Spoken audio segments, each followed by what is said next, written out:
Oke, baik. Itu ya. Nah, ini juga yang saya sebutkan tadi ya, kenapa machine learning itu menjadi pilihan yang tepat ya, karena memang kita akan mendapatkan beberapa permasalahan ketika kita menyelesaikan permasalahan di kehidupan nyata.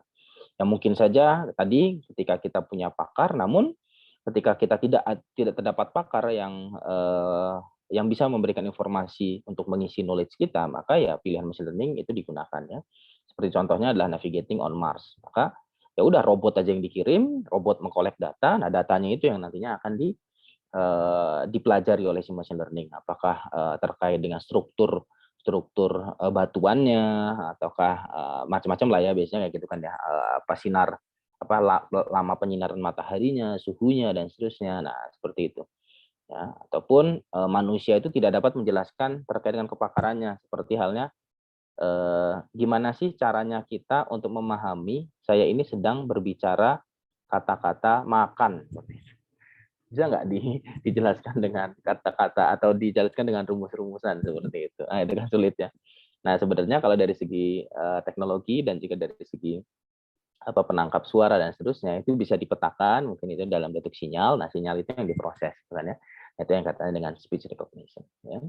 Lalu ketika memang model itu harus disesuaikan, terus disesuaikan gitu kan ya. Jadi setiap tahun mungkin itu model itu harus disesuaikan lagi, ada update lagi, disesuaikan lagi, ada update lagi dan seterusnya gitu ya. Sehingga akan memakan waktu yang lumayan besar ketika memang kita menunggu pakar dulu memahami baru ditransfer. Maka itu langsung saja berikan si mesin itu kemampuan untuk belajar. Oke, lalu ataupun model itu belajar dengan data yang kita milikinya sangat banyak ya, terkait dengan data genom ya seperti itu.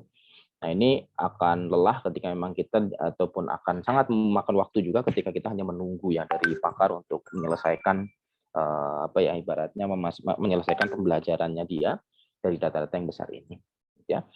Namun konsep machine learning itu tidak menjadi apa ya tidak menjadi solusi untuk semua masalah sebenarnya ya.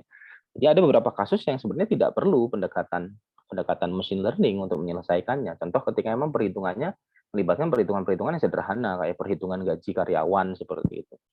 Itu kan tidak perlu learning, tidak perlu analisis yang tingkat lanjut. Maka saya sering mengatakan juga di beberapa perkuliahan saya di machine learning seperti itu. Jadi jangan sampai kita itu salah memilih alat gitu kan ya. Ketika kita hanya ingin memotong kertas, ya tidak perlu kita menggunakan kampak atau gergaji gitu kan ya. Lalu kita cukup menggunakan gunting. Namun ketika kita ingin memotong sebuah kayu, maka gunting tidak lagi menjadi alat yang optimal untuk memotong kayu. Maka kita pakainya kampak atau gergaji. Kan gitu. Jadi machine learning pun sebuah alat untuk menyelesaikan permasalahan. Nah, ketika hanya menyelesaikan permasalahan yang perhitungannya itu statis dan sangat sangat kecil kemungkinan dia berubah dan perhitungannya juga sangat sederhana dalam artian pendekatan matematis, rule biasa juga langsung selesai, maka tidak perlu kita lelah-lelah untuk mendesain sebuah machine learning.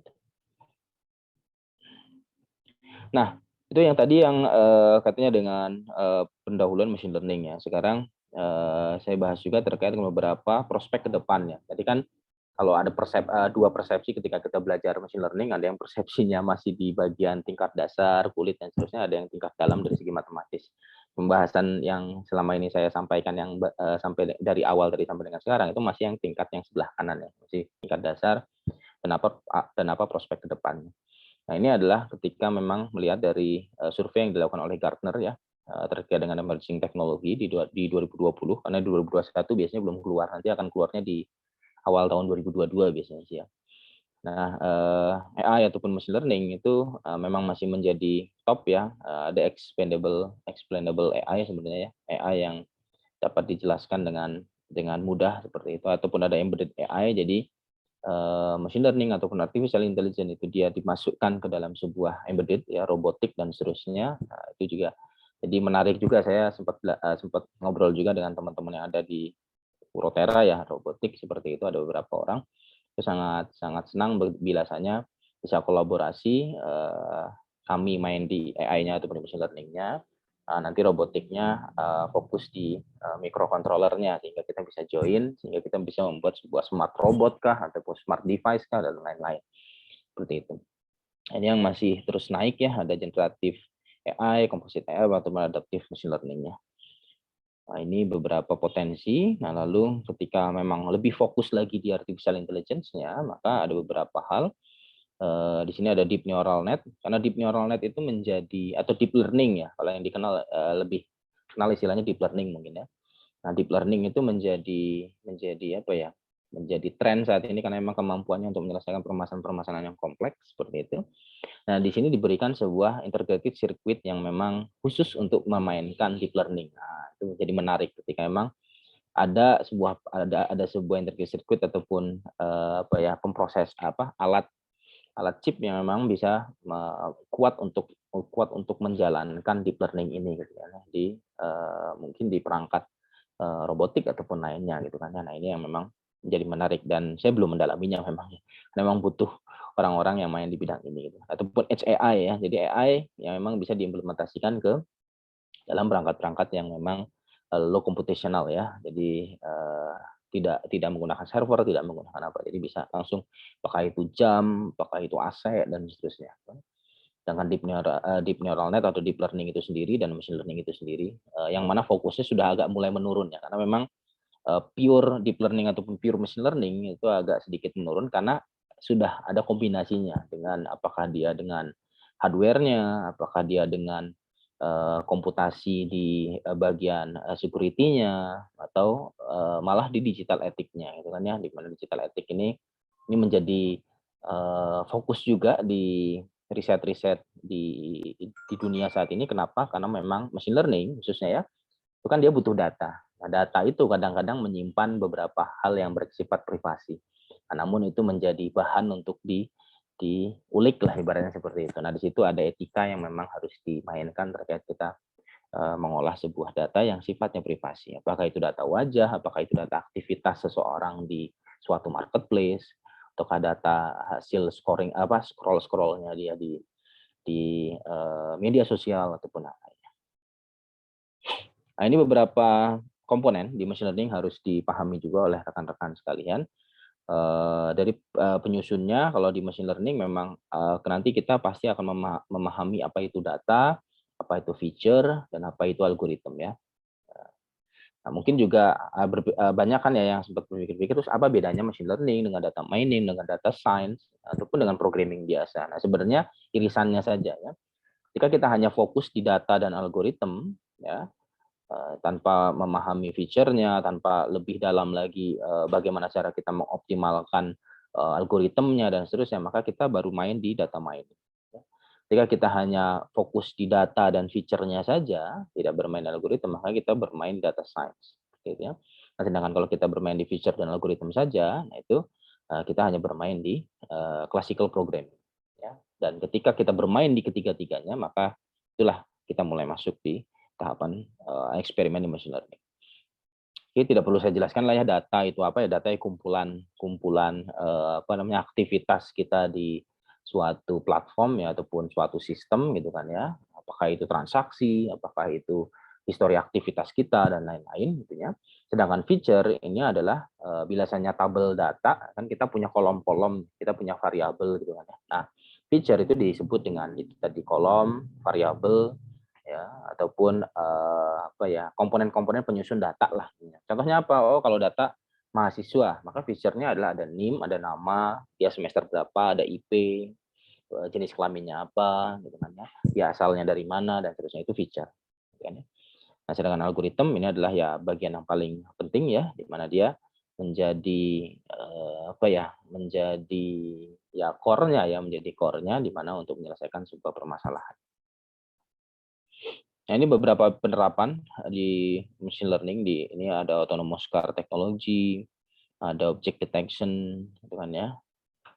Ada scene labeling ya jatuhnya ketika scene sorry, kok scene labeling. Jadi ketika kita melihat sebuah gambar, nah ini apa saja yang terisi di gambar ini dan seterusnya. Nah, ini sangat erat kaitannya biasanya kita bermain dengan kamera surveillance kamera pengawas ya, seperti itu. Ataupun kamera pengawas yang ada di mobil seperti itu.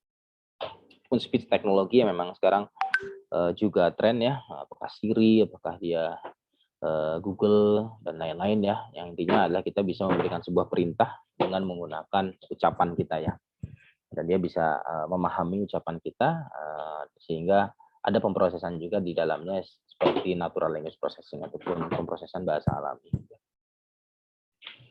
Oke, banyak lagi penerapan machine learning ya, apakah itu di dunia retail, finance, manufaktur, medicine, dan seterusnya. Sebenarnya ketika memang ada data yang memang bisa dipelajari oleh mesin, gitu kan ya, dan ada target yang memang ingin dicapai, maka sebenarnya machine learning itu bisa masuk di bidang tersebut. Ya, tinggal kita bisa mendefinisikan permasalahan, datanya seperti apa, targetnya seperti apa. Ya, ini jadi. Oke, ini beberapa tipe dari machine learning. Nah, yang akan kita pelajari memang hanya di supervised dan unsupervised ya. Reinforcement mungkin next time ya, kalau memang nanti ada pelatihan lagi ataupun mungkin di kelas machine learning saya juga nggak dibahas. Ini dibahasnya di kelas artificial intelligence biasanya saya membahasnya. Namun memang yang paling sering memang di supervised dan juga unsupervised learning. Namun sebenarnya banyak sekali ya trennya sekarang ya machine learning itu ada yang ensemble method ya, yang merupakan sebenarnya sih gabungan dari supervised maupun unsupervised kan. Itu pun lebih sekarang lebih trennya lagi ada deep learning seperti itu. Nah, nanti kaitannya seperti apa misalnya akan kita jelaskan, nanti akan saya jelaskan. Nah, ini beberapa pendekatan learning ya, ada supervised yang mana data latih dan output itu diberikan ya, ataupun data latih dan juga label target yang diharapkan dicapai oleh suatu sistem itu diberikan semua. Nah, sedangkan kalau unsupervised hanya data latih saja tanpa ada label ataupun tanpa ada output target yang diharapkan.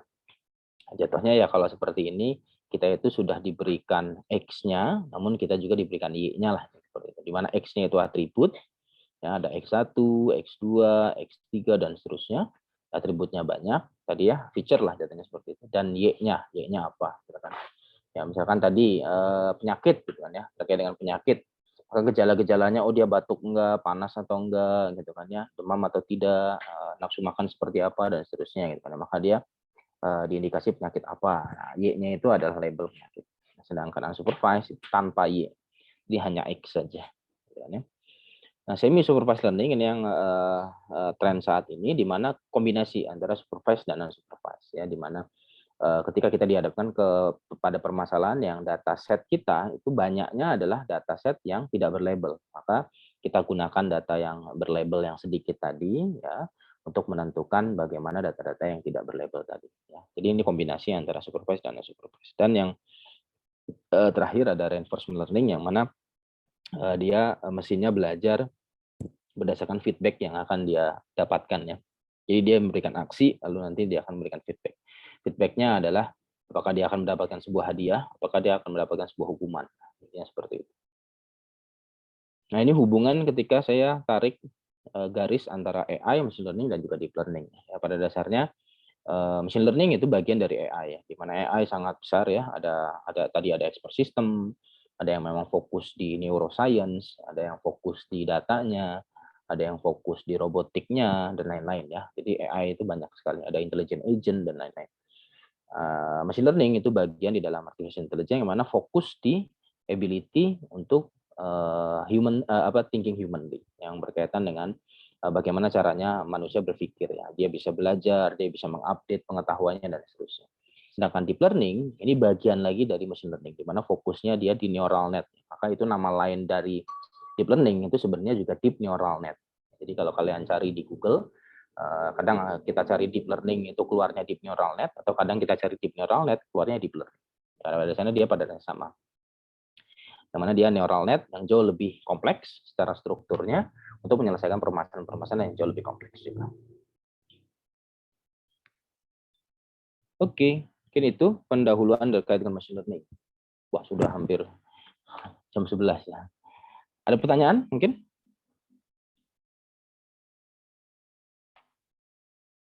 Tidak ada? Ini ngantuk atau tidak nih saya jabarkan begini. Ada pertanyaan? Silahkan. Dari Bang Made mungkin itu ada. Mungkin izin tanya Pak Silakan. mengenai yang tadi Pak semi unsupervised itu contohnya seperti apa ya Pak untuk pengaplikasiannya? Oke, semi supervised learning. ya. Jadi contohnya ini nih, kebetulan saya juga sempat ingin main di sini ya, riset saya di S3, semi supervised learning. Jadi contohnya ketika saya itu sedang bermain di gambaran CCTV yang dia bisa mendeteksi itu kejadian kriminalitas pencurian motor atau tidak. Ya. Nah, dataset yang sudah terlabel kan sedikit ya. Yang banyak kan dataset yang liar saja tanpa label kan ya. Dalam artian kejadian-kejadian, mau itu kejadian orang jalan, mau itu kejadian orang yang masuk beli, mau itu kejadian orang parkir, mampir neduh lah atau apa, itu kan banyak. Tapi yang terlabel, oh ini kejadian yang tidak ada kejahatan kriminalitas pencurian motor. Oh ini ada yang kejadian pencurian sepeda motor dan seterusnya. Nah itu sedikit. Nah itu sedikit. Nah sehingga tidak bisa pakai supervised learning pure, tapi juga tidak bisa menggunakan unsupervised learning pure seperti itu, murni supervised learning ataupun murni unsupervised learning. Ya, karena memang kalau saya cuma pakai data yang terlabel yang sedikit, maka terlalu sedikit main dengan supervised learning, gitu kan ya. Ketika saya bermain dengan unsupervised learning dengan data yang sangat banyak tadi, namun sebenarnya nanti klasternya bisa-bisa terlalu bengkak. Padahal cuma nanti klasternya cukup 2 aja, gitu kan ya.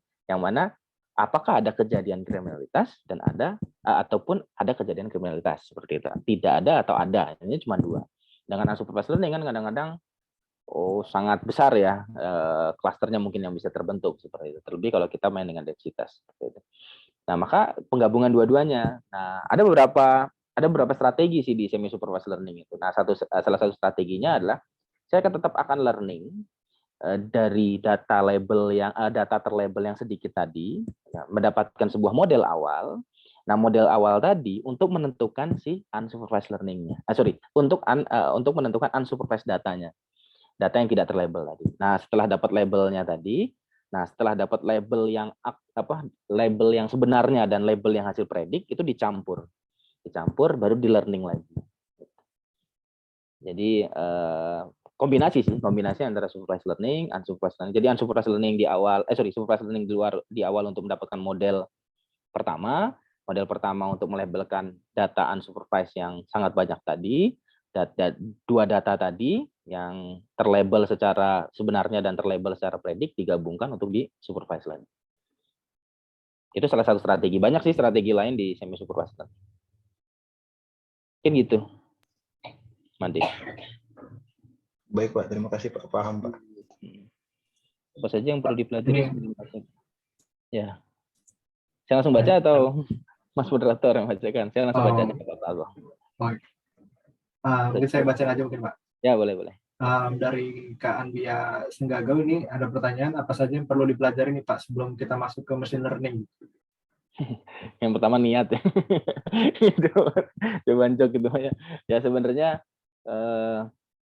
ya pertama motivasinya apa gitu kan ya. Lalu ketika motivasinya tidak kuat, takutnya akan gugur sendiri ya. Jadi motivasinya apa emang permasalahan yang memang ingin dikejar gitu ya untuk diselesaikan. Lalu yang kedua, setelah coba memang basicnya apa ya. Jadi kalau emang basicnya orang matematik, memang akan jauh lebih mudah langsung masuk ke ranah matematis penjelasannya ya. Namun ketika basicnya memang bukan matematik seperti saya, mungkin kita coba memahami dulu penjelasan-penjelasan yang tingkatnya masih tingkat kulit gitu loh. Artificial neural net itu apa sih? Oh, tingkat kulitnya seperti ini, penjelasannya gini, tingkat dasarnya dulu tanpa masuk ke rumus. Nah, nanti ketika sudah mulai ingin dalam memahami algoritma ini cara kerjanya sebenarnya seperti apa? Oh, kok dia bisa melakukan updating bobot? Oh, sebenarnya turunan fungsi yang dilakukan dan seterusnya. Nah, itulah mulai masuk ke arah matematis. Namun ya itu yang setelah ada motivasi, lalu kita coba cari dulu informasi yang berkaitan dengan pemahaman tingkat dasarnya dari suatu algoritma machine learning tadi. Nah, yang ketiga, jangan takut untuk membaca rumusan matematik. Karena memang machine learning erat kaitannya dengan rumusan-rumusan yang memang akan ada pastinya di setiap algoritma. Apakah itu cuman akar dari pengurangan dikuadratkan gitu kan ya, ataukah itu turunan fungsi dan lain-lain. Itu pasti ada di machine learning. Maka jangan takut ketika memang sudah bertemu dengan matematik. Intinya seperti itu. Kalau emang orang matematik basisnya wah enak banget biasanya seperti itu. Jauh lebih mudah dia memahami machine learning karena eh, ya apa sensitivitas numbernya dia lebih kuat ya orang-orang yang matematik. Lalu berikutnya barulah kalau emang ingin lebih dalam lagi baru mempelajari bagaimana struktur di dalam data lalu statistiknya. Itu intinya seperti itu. Itu tingkat lanjut lagi sih. Oh, ini kebetulan lagi bahas tentang persiapan yang perlu dipelajari nih Pak. Yang saya tahu kan machine learning ini bahasa pemrogramannya itu Python ya kayak. Nah, ada nggak sih Pak selain bahasa Python gitu untuk bahasa machine Sebenarnya learning? sebenarnya machine learning nggak mesti pakai Python ya. Jadi mau pakai C juga bisa. Tesis saya walaupun pakai machine learning tapi saya pakainya C, pakai bahasa C gitu kan. Lalu mau pakai PHP juga boleh, PHP juga boleh dan sebagainya. Namun lebih sering pakai Python. Kenapa? Karena Python menyediakan library yang lengkap. Dia library untuk learningnya sangat lengkap dan kita tinggal menggunakan. Nah, ketika ada bahasa pemrograman yang tidak memiliki library yang lengkap seperti itu, maka kita harus coding secara algoritma jalan setiap stepnya itu loh. Itu emang harus kita coding seperti itu. Kebetulan dulu bermain clustering, ya saya harus mempelajari algoritmnya, terus saya coding dengan bahasa C dulu. Makanya ya tetap jadi juga. Nah, sekarang memang ke Python, ya kemudahan itu sangat kental ya seperti itu. Namun juga ketika saya pernah bermain juga untuk computer vision ya. Nah, computer vision biasanya kan library-nya malah adanya di C ya. Seperti OpenCV ya. Kalau nggak salah OpenCV itu C ya kalau nggak salah ya. Basisnya ya untuk yang computer vision. Nah, itu lebih enak main di C, nanti hasilnya dilempar ke Python ya kayak gitulah. Jadi kombinasi-kombinasi gitu yang dimainkan sebenarnya. Jadi silahkan belajar yang bahasa pemrograman yang mana silahkan. Namun sebenarnya bahasa pemrograman itu sebagai media aja sih, sebagai media untuk kita mentuangkan apa pemahaman yang sudah kita dapatkan dari konsep. Oh, mungkin ada satu pertanyaan lagi sebelum masuk lagi ke materi nih Pak dari Ahmad Ya. Alfaizin. Okay. Fungsi machine learning dan apa contoh teknologi yang sudah diterapin dalam machine learning itu apa aja Pak? Itu fungsi machine learning dan apa contoh teknologi yang banyak ya. Contoh teknologinya banyak banget kalau sekarang. Kalau sekarang ngomongnya udah bukan lagi ngawang-ngawang ya ini. Jadi ada di bagian retail ya, ada market basket analysis. Jadi kenapa kok supermarket itu bisa menata roti tawar pasti dekat dengan mesis, pasti dekat dengan mentega, pasti dekat juga dengan apa ya biasanya biskuit. Itu kan kalau di supermarket pasti gitu kan ya. Atau Ya, benar, Pak. Terigu itu pasti nanti didekatkan dengan gula, dengan telur gitu-gitu ya. Nah, itu kenapa? Nah, itu ada analisis yang di dalamnya. Lalu kalau di finance, di perbankan ya, seperti fraud detection itu sebenarnya juga sudah digunakan. Jadi mendeteksi apakah dia ada transaksi penipuan atau tidak, asli penipuannya memang orang ini atau tidak seperti itu. Ya. Ataupun credit scoring ketika dia ingin mengajukan sebuah kredit ya atau hutang seperti di bank, maka nanti biasanya kan kita akan ditanyakan banyak ya pekerjaannya apa, penghasilannya berapa dan seterusnya. Nanti akan di-scoring oleh si mesinnya perbankan. Ini akan mendapat scoring yang berbahaya atau aman nih ketika emang kita berikan sebuah uang pinjaman ke nasabah tersebut. Nah, itu sebenarnya perbankan sudah menggunakan itu. Maka itu kadang-kadang Bapak kalau kreditnya sekian nggak aman Pak. Nah, kayak gitu kan biasanya. CS itu kan biasanya kayak gitu ngomongnya gitu. Namun ketika kita aman, iya Pak, di ACC Pak, ini Bapak itu apa Pak pengajuan kreditnya Bapak gitu, atau Masnya seperti itu. Nah, itu bisa. Banyak lagi sih macam-macam ya. Kalau yang project yang baru-baru ini kami lakukan itu ada automated gate ya dengan pendeteksian masker sama suhu. Nah, itu produknya anak-anak karya ITERA juga, anak-anak ITERA juga. Kebetulan Made juga itu gabung di project itu kemarin ya. Itu juga menerapkan machine learning juga di mana dia mendeteksi pola wajah yang menggunakan masker sama wajah yang tidak menggunakan masker. Kebetulan nanti akan kita mainkan juga di hari kedua nanti. Kalau di bidang robotik, kalau memang ini kaitan dengan Urotera gitu kan, robotik sangat banyak ya pada dasarnya. Jadi untuk mendeteksi lintasan seperti itu kan ya, lintasan yang bisa dilalui atau tidak seperti itu, ataupun prediksi hal lain di bidang embedded system seperti itu sangat memang saya juga sempat dengar beberapa judul tugas akhir di mahasiswa informatika atau elektro, misalkan apakah penyiraman air ke suatu tanaman dengan menggunakan pertimbangan kadar suhu tanahnya, suhu ruangan, itu kan ya, pH tanah dan seterusnya dan lain-lain. Nah, intinya itu kan juga bermain di beberapa hal berkaitan dengan machine learning, bahkan ada fuzzy logicnya juga. Jadi banyak sih. Ini contoh-contoh yang lain. Kalau emang tingkat udah industrinya ya ini ada object detection. Nah ini yang autonomous car technology seperti apa namanya Tesla, mungkin pernah dengar ya, mobil yang bisa menyetir sendiri, ya itu pada dasarnya dia menggunakan machine learning juga. Lalu yang ini, ya ini semuanya juga menggunakan speech teknologi, juga menggunakan machine learning juga untuk pengenalan suaranya, ya bagaimana speech to text itu bisa dilakukan, baru teksnya akan diproses ke dalam perintah operasi, gitu. Semoga terjawab ya, Mas Moderator. Gimana? Baik Pak, terima kasih Pak. Saya lanjut. Boleh Pak. Berikutnya menyisakan 1 jam ya. Semoga cepat ini. Oke, saya masuk ke supervised learning ya. Oke, intinya di supervised learning pada dasarnya adalah kita belajar dengan menggunakan beberapa komponen ini ya. Ada input datanya, ada target yang tadi saya sudah katakan ya.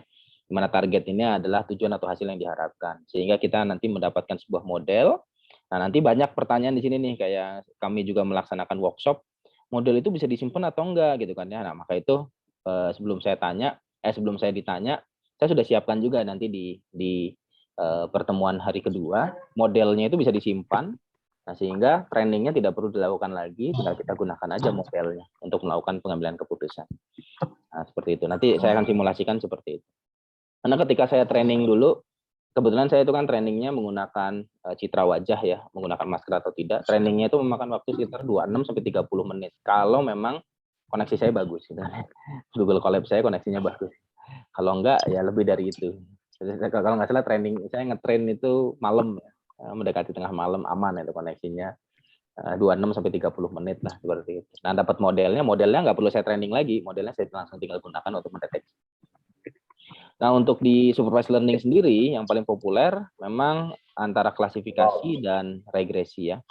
Nah, bedanya apa? Bedanya itu sebenarnya cuma letaknya di target output-nya itu saja. Ketika memang target output-nya itu nilainya adalah discrete itu adalah kategorikal gitu kan ya. Yang sifatnya itu bukan data continuous atau data desimal dan seterusnya, maka itu disebut dengan klasifikasi. Contoh, apakah ini buah apel atau tidak, gitu kan ya. Dia kena penyakit diabetes atau tidak, seperti itu. Nah, itu kategori-kategori seperti itu disebut dengan discrete response, itu yang kita bisa mainkan dengan klasifikasi. Sedangkan, ini salah, ini harusnya regresi. Harusnya regresi, bukan. Oke, regression. Ya. Sedangkan regression, ya, label ataupun targetnya itu kategorinya adalah continuous response ya, di mana datanya itu continuous dan data continuous kan paham ya semuanya. Angka yang itu koma-koma desimal bisa masuk gitu. Contohnya perubahan temperatur, peningkatan penurunan kebutuhan energi listrik. Nah, itu continuous. Nah, maka ketika pendekatannya regression, maka nanti pendekatan algoritmnya juga harus disesuaikan. Namun semuanya pada dasarnya adalah supervised learning. Oke, ya. Oke, lanjut. Berikutnya terkait dengan supervised learning, ini penerapannya ya. Tadi ada penerapannya seperti disease diagnosis ya, diagnosis penyakit ya, terkait dengan gejala-gejalanya, X-nya, itu gejala-gejalanya adalah X-nya, sedangkan Y-nya adalah disease-nya ya, penyakitnya. Face recognize ya, pengenalan wajah, X-nya adalah bitmap dari pixel-pixel wajah, gambar wajah, sedangkan Y-nya atau FX-nya itu adalah nama dari person-nya. Sentiment analysis, nah ini juga sering ya digunakan oleh biasanya sih instansi atau pemerintah gitu kan ya, pengen lihat tweet ataupun status-status Facebook ataupun gimana kok komentar itu bisa dikatakan hate speech atau tidak. Nah, itu biasanya dengan sentiment analysis ya. Misalkan dari kata-kata gitu kan, dari postingan-postingan Jadi baik itu di media sosial ataupun di mana gitu kan ya. Nah, itu disebut X-nya, data postingan itu disebut X-nya, sedangkan Y-nya nanti adalah sentimennya. Apakah dia sentimen positif atau negatif ataupun lainnya. Itu pun contoh yang lain. Di sini yang ini yang klasifikasi ya. Ini yang klasifikasi. Sedangkan yang ini adalah yang regression ya. Di mana regression seperti adalah stok manajemen. Berapa sih stok yang harus saya berikan nih ya untuk untuk bulan depan nih. Nah, maka X-nya itu adalah deskripsi stok harga dan juga penjualan ya, dari 10 hari terakhir itu bisa. Ya, itu menjadi X-nya. Sedangkan Y-nya adalah nanti rekomendasi stok transaksinya itu seperti apa nanti ke depan. Lalu email priority ordering. Nah, jadi dari incoming email gitu kan email yang masuk, maka nanti akan dinilai seberapa tinggi nih skor kepentingan dari email tersebut. Sehingga kita bisa melakukan ordering ataupun priority pesan yang memang masuk itu harus ditampilkan di urutan mana gitu ya, seperti itu. Oke, itu penerapannya. Nah, metodenya banyak ya. Ada yang memang berbasisnya adalah example based classifier ya. Di mana contohnya di sini adalah Canary-Snakeber ya, dia berbasis pada data ya belajarnya, disebut juga dengan lazy learner. Ya, kenapa kok lazy learner? Karena memang dia tidak memberikan output model. Karena dia fokusnya adalah ya cuman mencocokkan data satu dengan data lain. Ini seperti itu. Ya kalau kita belajarnya itu dengan cara ngepek. Nah, itu pakai Canary-Snakeber, ada soal, saya cocokkan dengan soal yang pernah dikeluarkan oleh dosen atau oleh guru di pertemuan-pertemuan sebelumnya, mana yang cocok. Ini cara ngerjainnya pakai yang ini seperti itu. Nah, sedangkan ketika learning melibatkan data-data yang sifatnya adalah numerik di feature ya, maka banyak ya bisa digunakan, ada linear classifier, SVM, regression, artificial neural net, naive Bayes dan lain-lain. Sedangkan kalau tipenya adalah kategorikal ataupun non numerik atau simbolik, maka bisa dibentuk dengan menggunakan decision tree learning. Nah, yang kita akan coba bahas hari ini adalah yang artificial neural net. Oke, ini adalah bentuk-bentuk modelnya. Jadi dari sebuah dataset, misalkan gitu kan ya, dari sekumpulan dataset ini, biasanya kita menggunakan ANN learning, maka kita akan mendapatkan bobot-bobotnya ini nih. Ini akan disimpan nantinya. Bobot-bobotnya ini akan disimpan. Ya. Sedangkan kalau kita pakai decision tree, maka kita dapatnya pohon keputusan yang sebenarnya ini bisa diterjemahkan dalam bentuk rule. Ya, dalam bentuk rule-nya disimpan ke file eksternal atau apa silahkan. Sedangkan naive Bayes itu dalam bentuk tabel probabilitas. Nah, kita tidak fokus di dua ini, namun kita fokus di sini nanti. Oke, artificial neural net introduction-nya memang mengambil mengambil proses ataupun mengambil terilhami dari kemampuan saraf otak kita dalam menerima sebuah pesan dan mengambil sebuah keputusan ya. Maka nanti ada beberapa informasi terkait dengan komponen-komponen dalam neuron seperti dendrit, input percabangannya, terus akson keluarannya. Jadi ada input, ada output, jelas ya. Setiap neuron itu digambarkan setiap neuron digambarkan oleh satu buah pemrosesan ya, seperti itu. Ya. Nah, informasi itu beredar dari dendrit ya ke akson melalui badan sel. Nah, badan sel ini yang menjadi prosesnya nanti. Ya, akson terhubung ke dendrit melalui sinapsis. Ya, sinapsis bervariasi dalam kekuatannya. Jadi di setiap jalur ini itu nanti bobotnya itu ataupun penguatnya itu berbeda-beda. Ada yang memang ketika kita dapat respon, penguatnya lebih banyak ke saraf tangan daripada saraf kaki seperti itu. Kalau kita dikejar anjing, itu kan ya, maka mungkin saraf kita akan lebih cepat, akan lebih tinggi memberikan pulsnya itu ke saraf kaki untuk berlari gitu kan, bukan yang teriak aja. Jadi kalau yang sarafnya terganggu kan cuma teriak doang tapi nggak lari gitu kan, gitu ya. Nah, seperti itu. Nah, ini adalah proses yang terjadi di artificial neural net ya, pemrosesannya nanti dari input nanti masuk lagi. Nah, satu neuron itu digambarkan dengan satu bulatan ini. Ya. Nanti neuron itu mengalir informasinya, mengalir ke output. Nah, satu neuron juga itu bisa memperoleh informasi dari beragam neuron lainnya. Ya. Jadi ada input neuron itu berada di input sini, input layer. Nah, ini kaitannya dengan nanti disesuaikan dengan feature-nya data kita. Sedangkan hidden neuron ini kaitannya dengan pemrosesan. Ini middle level ya. Apakah kita ingin mencari feature, apakah kita ingin mencari feature baru, apakah kita ingin menggabungkan antar beberapa feature, ataukah kita ingin mereduce feature kita dan lain-lain. Ini tugasnya hidden layer. Sedangkan output layer ini fokusnya adalah kaitannya dengan target, ya, dengan output label yang kita harapkan. Oke, kenapa dan kapan kita perlu menggunakan artificial neural net? Ya, artificial neural net cocok ketika memang kita mendapatkan permasalahan sebagai berikutnya. Seperti halnya output fungsi targetnya itu mungkin bernilai discrete, bernilai real, float, dan seterusnya. Jadi fleksibel. Ya. Jika kita dihadapkan seperti itu, maka cocok menggunakan ANN. Terus training example kita itu mengandung noise, ya, mengandung banyak kesalahan. Gitu kan, ya.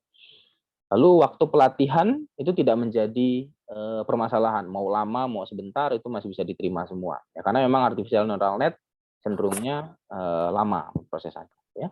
Lalu evaluasi ya yang cepat dan fungsi target yang diperlukan itu mungkin diperlukan yang dipelajari itu mungkin diperlukan ya, dan yang terakhir adalah kemampuan manusia untuk memahami fungsi targetnya itu tidak menjadi hal yang fokus pentingnya. Intinya adalah kita mendapatkan sebuah model struktur jaringan sarafnya seperti ini ya, dan itu ya, menghasilkan sebuah output.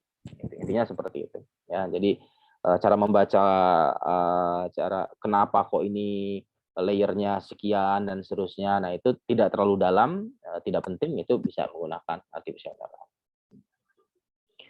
Ini ada beberapa topologi ya yang memang harus dipahami juga ketika kita bermain dengan artificial neural net ya. Ada yang single unit ya, single unit ini pada dasarnya satu bulatan ya. Kalau penggambaran tadi kan ada yang satu bulatan ya. Nah, saya sering menggambarkannya satu bulatan ini ada dua proses, ada sigma, ada fungsi aktivasi. Nah, ini ada output. Nah, di sininya inputnya bisa beragam. Nah, ketika memang cuma satu input, maka cuma satu input dengan bias. Ya. Dan ketika inputnya banyak, multiple input, maka nanti inputnya banyak. Ini seperti itu. Nah, struktur yang jauh lebih ataupun struktur yang memang biasa kita akan terapkan dalam kehidupan nyata, dalam menyelesaikan kehidupan nyata, neuronnya tidak hanya satu. Bahkan layernya juga tidak hanya satu. Ini penggambaran ketika bermain di satu layer. Jadi satu layer neuronnya banyak, gitu ya. Nah, ini ada penggambarannya, ada R neuron ya. Neuronnya ada R banyak, ada R, gitu ya. Nah, ini ada R kali. Nah, nanti tinggal neuron ini inputannya berapa, outputnya berapa. Nah, outputnya otomatis ada output sampai dengan R kali ya. Sebanyak S ya. Ini sebanyak S. Kalau inputannya sebanyak R. Neuronnya sebanyak S, maka outputnya sebanyak S. Ya. Namun satu neuron ini mendapatkan input sebanyak apa? Kalau memang semua input itu dipertimbangkan ke neuron ini semua, maka inputnya sebanyak R. Ya. Intinya seperti itu. Nah, ini ketika memang sudah multiple layer. Nah, tadi kan satu layer, ya ini satu neuron. Ini satu neuron, ini satu layer, ada beberapa neuron, dan ini ketika memang multiple layer. Nah, kalau multiple layer komunikasinya seperti ini ya pada dasarnya. Ya, kita selesaikan dulu per layer, berlanjut ke layer berikutnya, berlanjut ke layer berikutnya. Ini seperti itu prosesnya. Nah, ketika kita memproses dengan single perceptron, ya, kita menggunakan single perceptron, maka ini pada dasarnya adalah ada neuron besar gitu kan ya, ada sigma, ada fungsi aktivasi. Nah, sigma ini pada dasarnya cuman mengalihkan antara nilai input dikali dengan bobot, terus ditambahkan dengan yang lain, input kali bobot, input kali bobot, input kali bobot, itu saja pada dasarnya. Maka itu rumusnya adalah seperti ini, ya sigma wi dikali dengan xi. Ya.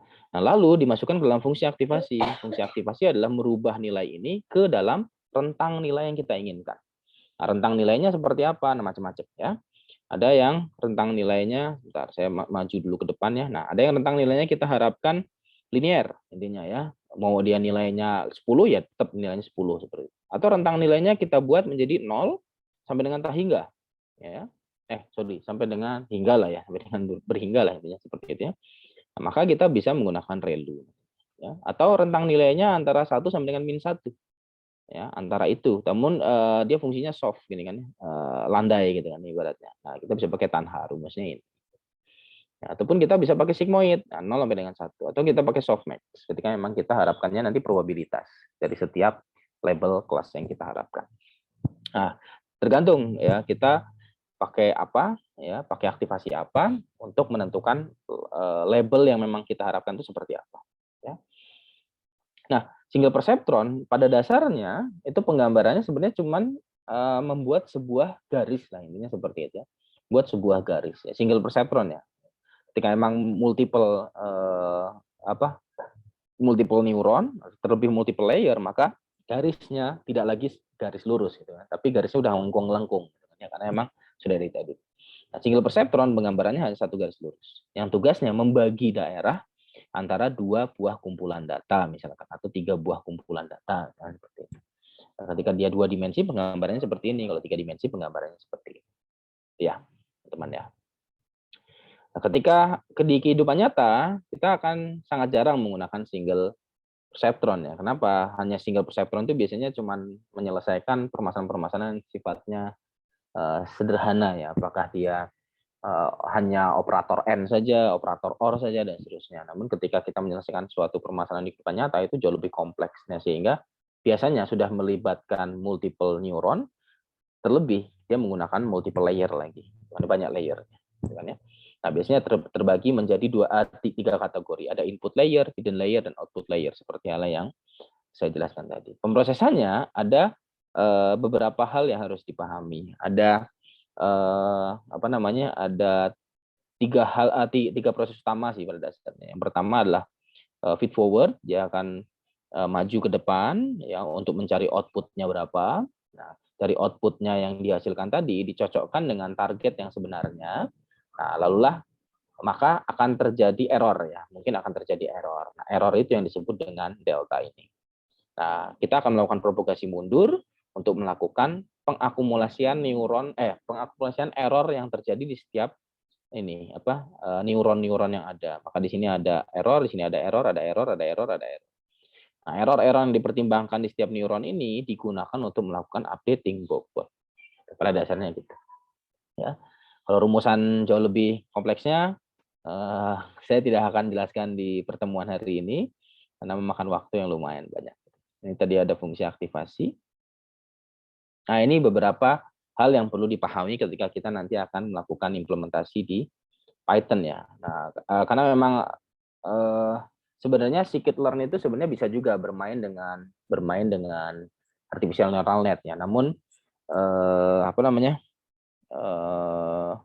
parameter yang dimainkan itu tidak selengkap ketika kita pakai library-nya Keras ya.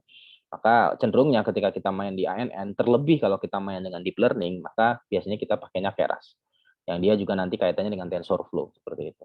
Nah, maka nanti kita akan coba main dengan library Keras. Dan ada beberapa hal yang perlu dipahami oleh teman-teman sekalian ketika nanti bermain dengan ANN di Python seperti itu. Terkait dengan sequence, ini adalah untuk pendefinisian model kita nantinya. Nanti kita akan definisikan di awal. Lalu ada dense. Dense ini gunanya adalah untuk membuat sebuah layer baru. Kita akan membuat layer baru dengan berapa output neuron yang kita harapkan, input shape-nya berapa, dan seterusnya. Nah, itu selain itu juga ada, nah ini kaitannya tadi sequential itu kaitannya dengan pendefinisian model. Lalu dense itu kita akan mendefinisikan layer kita setiap kita. Jadi tugas utama ketika kita membangun sebuah ANN di Keras pertama kali adalah kita harus menentukan strukturnya ya. Jadi misalkan struktur ini struktur ini itu dibuatnya seperti apa gitu kan ya. Maka di sini ada input sebanyak 500 ya, maka itu nanti kaitannya input shape ya. Nah, lalu di sini di layer ini kita harus membentuk sebuah layer baru dengan neuron sebanyak 32. Maka saya harus lakukan add layer dense sebanyak 32. Nah, seperti itu ya. Di mana 32 ini nantinya akan memberikan output 32 dengan input shape-nya 500 karena 500 nanti akan dapat input shape-nya. Nah, lalu layer output ternyata di sini layer output-nya juga 32. Maka saya dense lagi dengan 32. Tidak perlu input shape. Kenapa? Karena sama-sama 32. Ya. Namun ketika memang ternyata di sini cuma ada 5 outputnya, maka di sini sebenarnya dense-nya cukup 5 ya. Dengan input shape-nya nah itu sebanyak 32. Gitu. Nanti dense-nya mungkin agak sedikit berbeda. Yang pertama kita harus tentukan dulu strukturnya. Struktur jaringan sarafnya itu seperti apa dengan menggunakan sequential sama dense ya. Nah, untuk dense-nya sendiri sebenarnya untuk propertinya ataupun parameter lain sebenarnya banyak ya. Ada activation function yang kita gunakan itu apa sebenarnya ya. Nanti kalau kita ingin definisikan dia menggunakan softmax ataukah dia menggunakan TANH ataukah ReLU, nah itu kita bisa berikan di sini kan ya. Lalu ada juga biasanya yang saya set itu bias ya, bias regularization ya. Bias regularization saya pakai apa? Kalau emang udah lebih tingkat lanjut ya teman-teman ya. Ataukah kita pakai bias, true atau tidak gitu. Namun biasanya kalau yang baru awal-awal biasanya unit saja, unitnya berapa, neuronnya berapa, activation function yang digunakan itu apa, seperti itu. Ya, lalu sudah sih sama input shape aja pada dasarnya biasanya seperti itu untuk belajaran. Nah, lalu proses learningnya, ya, proses learningnya dilakukan. Yang pertama kita compile dia, gitu kan ya, kita compile dia dengan menggunakan optimizer apa, gitu kan ya. Misalkan banyak pilihannya nanti di dokumentasi, silahkan lihat aja. Yang paling awal biasanya sih SGD ya, stochastic gradient descent. Namun ada RMS prop, ada macam-macam lah ya intinya. Lalu loss function yang kita gunakan apa, matriksnya misalkan akurasi, misalkan seperti itu. Lalu kita step per execution itu berapa dan lain-lain ya. Nah, ini kita compile. Di compile ini gunanya untuk apa? Untuk menjadikan struktur jaringan saraf kita itu siap untuk dilakukan learning. Kita compile seperti itu ya. Dalam artian ini struktur model yang udah siap nih untuk dilakukan pembelajaran. Nah, proses pembelajaran dilakukan dengan perintah fit. Nah, nanti fit ini kita minta model yang sudah di-compile tadi untuk belajar supaya dia itu bisa menemukan model yang dia benar-benar fit ke data trainingnya dia. Itu maksudnya ya. Fit itu maksudnya adalah kan kita itu sebenarnya diberikan X sama Y gitu kan ya. X sama Y gitu kan ya. Nah, fit ini gunanya adalah kita akan membaca X-nya ini, tapi kita akan membentuk sebuah misalkan Y aksen gitu kan ya. Di mana Y aksen ini berusaha untuk mirip dengan Y ini. Ya. Karena datanya yang ribuan, pasti mungkin ada beberapa keputusan yang Y aksen yang nggak cocok dengan Y seperti itu. Nah, kita akan coba sefit mungkin, ya, errornya kecil, ya, seperti itu. Ya. Maka itu di sini ada X-nya itu biasanya inputnya, Y-nya adalah targetnya, batch size-nya kalau emang kita pakai batch, epochnya berapa, epoch itu iterasinya. Terus nanti verbose-nya itu terkait dengan progress bar-nya. Nah, ini callback ketika kita ingin menerapkan fungsi di dalam fit. Nah, di dalam simulasi yang akan kita besok kita lakukan, callback-nya saya gunakan untuk menyimpan model setiap 2 epoch apa setiap 5 epoch gitu saya set. Oke, lalu ada validation data, kalau emang ada validation data gitu kan ya. Lalu biasanya apalagi ya yang di set ya. Step per epoch berapa gitu kan ya. Berapa step per epoch, sebenarnya juga juga nggak masalah sih. Terus apa lagi ya? Sudah sih itu aja. Yang ini biarkan default, aman sih pada dasarnya. Biasanya di set X, Y, batch size, epoch, verbose, callback, validation data. Udah itu aja sebenarnya. Yang biasanya di set seperti itu. Nah, lalu setelah itu baru kita melakukan evaluate. Evaluate ini gunanya adalah untuk mengecek model yang kita sudah peroleh ini sudah baik atau belum kualitasnya. Ya. Nah, ini kita evaluate. Kita evaluate dengan menggunakan data testing biasanya. Nah, maka itu supervised learning biasanya ada pembagian data ke dalam training data, ada validation data, kok jelek ya tulisan saya, validation data, lalu ada juga testing data. Nah, gitu. Ya. Nah, training data gunanya untuk di feed, validation juga gunanya di feed. Kenapa? Validation ini mungkin saja learning rate-nya harus di set gitu kan ya. Lalu apakah dia menggunakan momentum atau tidak dan lain-lain. Itu di validation data. Testing data gunanya untuk yang di sini, untuk dievaluasi. Karena model yang kita dapatkan dari training data dan validation data perlu diuji ya ke data yang belum pernah dilihat dalam proses fit dengan menggunakan testing data. Nah, ini yang di set biasanya ya X, Y-nya terkait dengan testing data, batch size yang digunakan berapa, verbose untuk progress bar-nya, apa lagi ya? Udah itu aja biasanya yang di set. Yang lain di set default aja nggak masalah, nggak perlu diubah parameter. Oke, itu mungkin untuk yang supervised learning. Saya kembalikan dulu ke moderator, seperti yang janji saya, mungkin kita break berapa menit, moderator? Pak moderator. 10 menit mungkin Pak, gimana Pak? 10 menit ya? Ya, boleh. Nah, selanjutnya unsupervised learning sepertinya nggak memakan waktu lama karena sedikit sih unsupervised learning ini. materinya. Nah, setelah itu Um, mungkin diskusi kali ya. Atau setelah break diskusi dulu. Boleh. Mungkin ada teman-teman yang mau bertanya mungkin terkait Oh iya. materi. Oke, Mungkin sebelum dari break saya ya. juga udah pusing banget juga ngeliat. Ya, silakan. Mungkin dari Silakan, teman-teman Bro. dulu.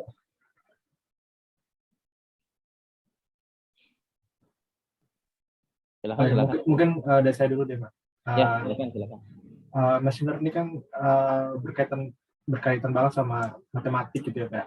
Kalau misalkan dari saya pribadi itu nggak terlalu inilah kalau misalkan matematik gitu.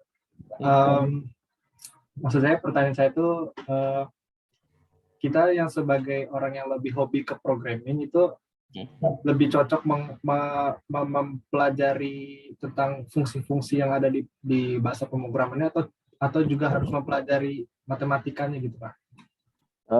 Sebenarnya ya, yang peran pentingnya memahami fungsi matematikanya itu ketika emang kita ingin mengoptimalkan. Jadi ketika eksperimen, kan pastikan kita berpikiran ya, ketika eksperimen kok akurasinya cuma 70 terus nih.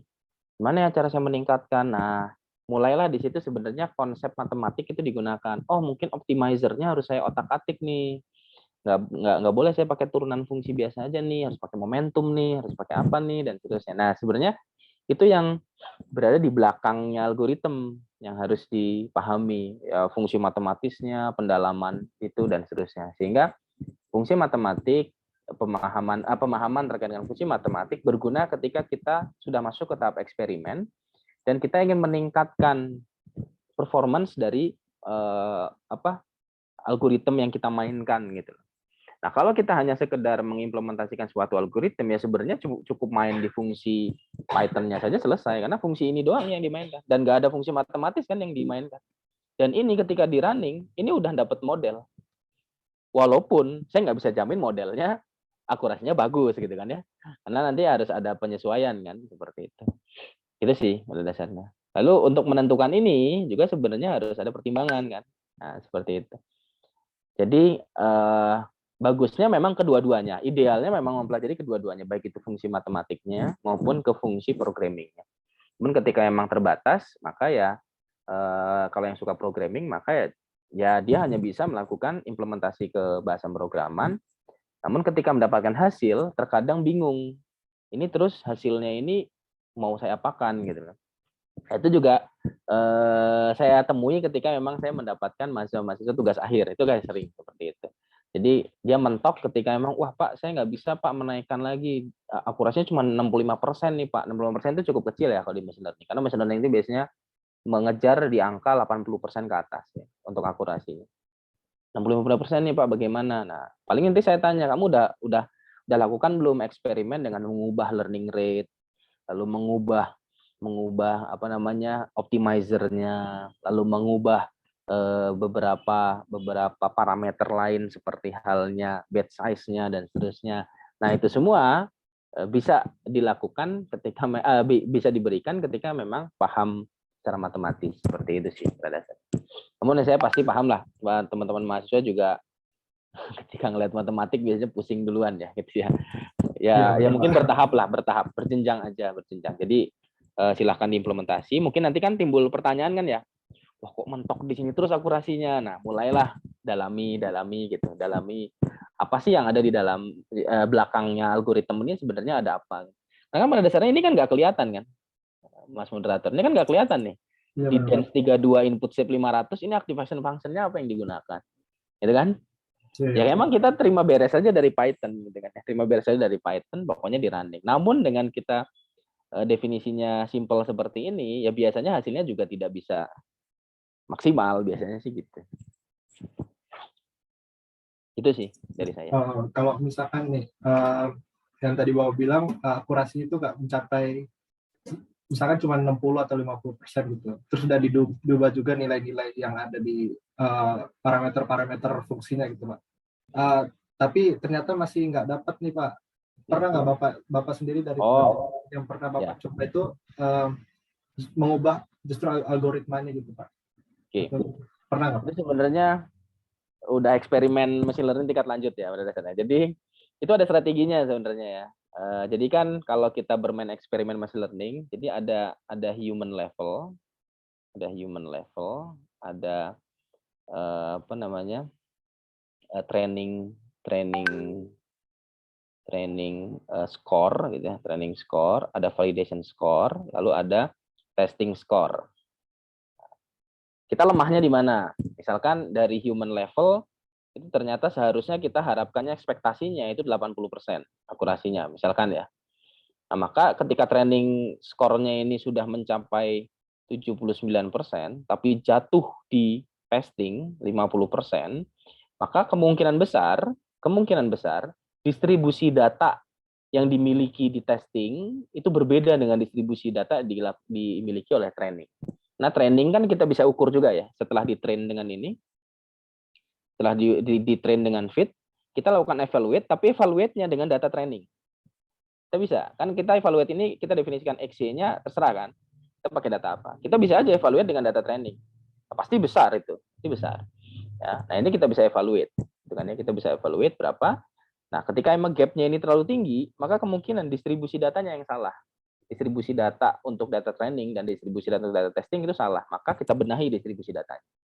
Nah, lalu ketika gap ini yang terlalu besar, ya, antara human level target atau ekspektasinya human itu berapa, sedangkan training menghasilkan berapa itu ternyata besar gapnya, misalkan di sini 80%, lalu di sininya cuma 50%, nah maka kemungkinan besar ini masih cukup bias. Bias itu bisa diselesaikan dengan cara kita ubah struktur ininya, struktur neural net kita, atau kita ubah algoritma kita. Mungkin algoritma kita nggak cocok dengan permasalahan yang dihadapi. Dan yang ketiga, kita ubah optimizer-nya. Jadi itu hal-hal yang bisa dicoba di dalam meningkatkan performance dari si modelnya kita. Ini seperti itu. Itu sebenarnya udah eksperimen mesin learning tingkat lanjut. Oh baik Pak, terima kasih Pak jawabannya. Ya, Ini ada pertanyaan dari Kak Avicenna dari Ya. Prodi Fisika nih Pak. Ingin bertanya untuk input X1 sampai X500 itu merupakan database yang nantinya untuk di training atau gimana Pak? Ini ya. Iya. Yang X ini ya. Ini bisa jadi atribut sih ya. Atribut data ya. Kalau sampai 500 gini biasanya sih bukan atribut data ini. Ini biasanya citra nih biasanya. Ya. Bukan citra skolastika juga ya. Ini data citra. Di ini 500 ini pada dasarnya adalah atribut. Jadi kalau memang misalkan saya datanya adalah mahasiswa gitu ya. Mahasiswa. Kok tulisan saya kayak gini sih jadinya. Kacau sih track ini saya nih. Iya ini macet karena saya sambil sharing kali ya. Iya mas. Misalnya gini deh, mahasiswa. Mahasiswa kan punya atribut NIM gitu ya. NIM pertama, nama, jenis kelamin, misalkan gitu ya. Apalagi IP ya, tahun masuk, gitu kan ya. Apalagi sih kalian itu informasi-informasi yang melekat. Asal daerah, ya, prodi, usia ya, tanggal lahir artinya, tanggal lahir dan lain-lain lah misalkan. Nah ini misalkan gini.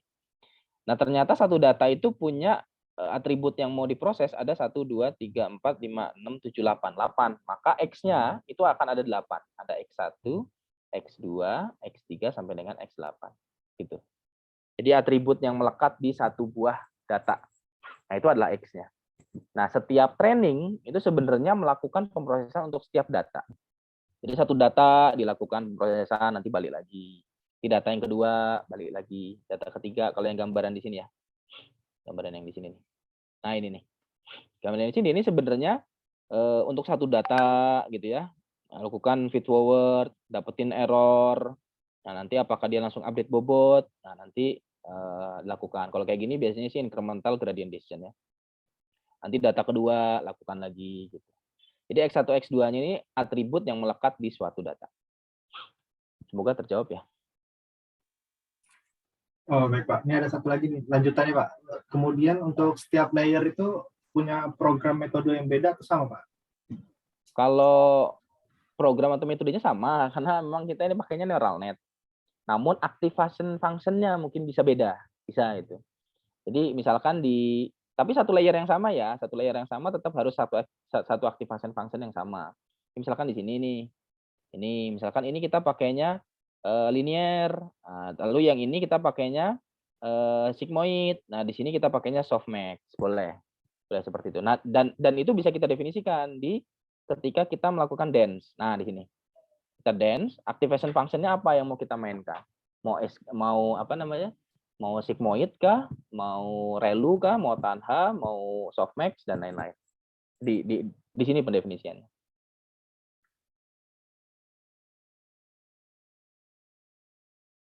Oke, ya. Sip. Oke Pak. Lagi? Mungkin Ada lanjut lagi. ada nih dari Bang Made nih. Nah, Kalau menentukan jumlah neuron setiap layer itu ada aturannya nggak Pak? Gimana aturan Oke. itu? Kalau yang input sama output ada input sama output. Input kaitannya dengan data yang kita proses. Dia punya feature-nya berapa, gitu kan ya. Dengan output dia label atau target yang kita harapkan berapa. Misalkan label yang saya harapkan cuman menentukan apakah dia itu sakit atau tidak. Maka ya cukup 1 neuron di output. Namun ketika memang ternyata misalkan saya image gitu ya, image lalu saya ingin menentukan hewan apa yang ada di dalam image tersebut. Bisa anjing, bisa kucing, bisa ikan, bisa monyet, bisa gajah, bisa apa. Maka neuronnya akan banyak tuh. Apakah dia gambarnya mengandung kucing atau tidak? Apakah dia mengandung anjing atau tidak? Apakah dia mengandung ikan atau tidak, dan seterusnya. Maka neuron outputnya banyak. Ya. Nah, itu input sama output. Nah, sedangkan hidden layer ini sebenarnya bukan bimsalabim ya, namun sebenarnya banyak juga ketika eksperimen di machine learning ini juga banyak bimsalabim gitu kan. Namun sebenarnya di sini ya di hidden layer itu fokus kita itu sebenarnya untuk apakah kita ingin mereduce dimensi dari feature atau ingin kita melakukan feature extraction. Contoh misalkan tanggal lahir, misalkan ya tanggal lahir sama jenis kelamin mau saya gabungkan menjadi feature baru terkait dengan sensitivitas. Nah, kan gitu. Ya. Jadi kalau perempuan dan tanggal lahirnya masih muda, usia muda, itu biasanya labil kan ya. Sorry, ini saya bukan. Ini hanya contoh. Sorry, ini hanya contoh saja ya. Namun ketika memang perempuan, namun usianya jauh lebih tinggi, jauh lebih dalam artian tahun lahirnya sangat jauh ibaratnya seperti itu, maka cenderungnya dia lebih apa ya, lebih tertutup biasanya gitu ya, lebih tertutup, lebih sukanya tidak terbuka, lebih sukanya menjagalah diri.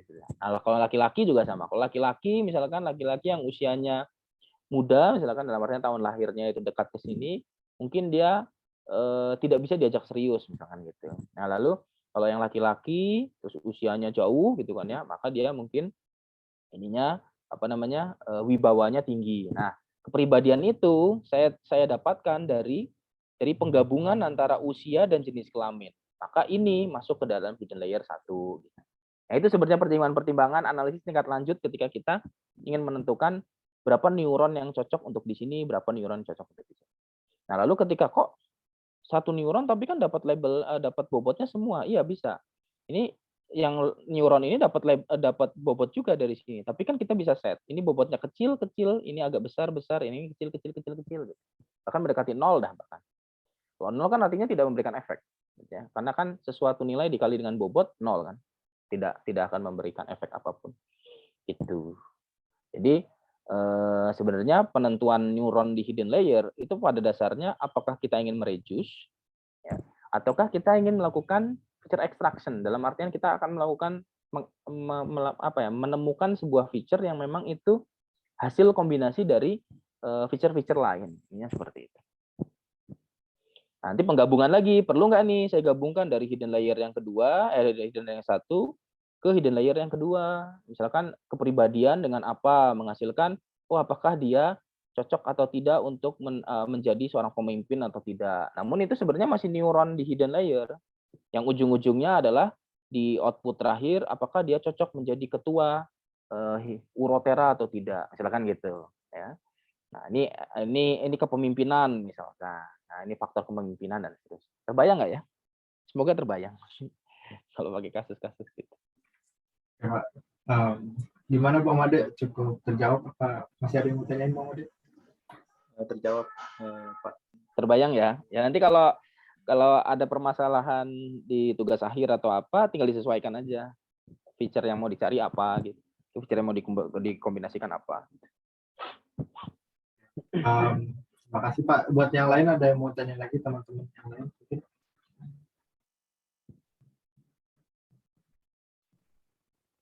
Ini agaknya udah jam berapa? Sebelas Perlu empat pakai puluh. break deh kayaknya. Mau pakai break atau enggak? Boleh Pak 10 menit mungkin ya Pak ya? Ya boleh, 10 menit. Mungkin Kita break dulu aja kali ya, Mas Moderator ya. ya Pak, sampai 11.50 mungkin ya Pak. Ya, boleh. Oke, buat teman-teman yang mau minum boleh, atau mungkin ambil cemilan silakan. 10 menit. Nanti 10.50 kita bakal balik lagi. Oke, baik. 11.50 ya, nanti balik ya. Ya, baik. Terima kasih. Sampai jumpa di 11.50.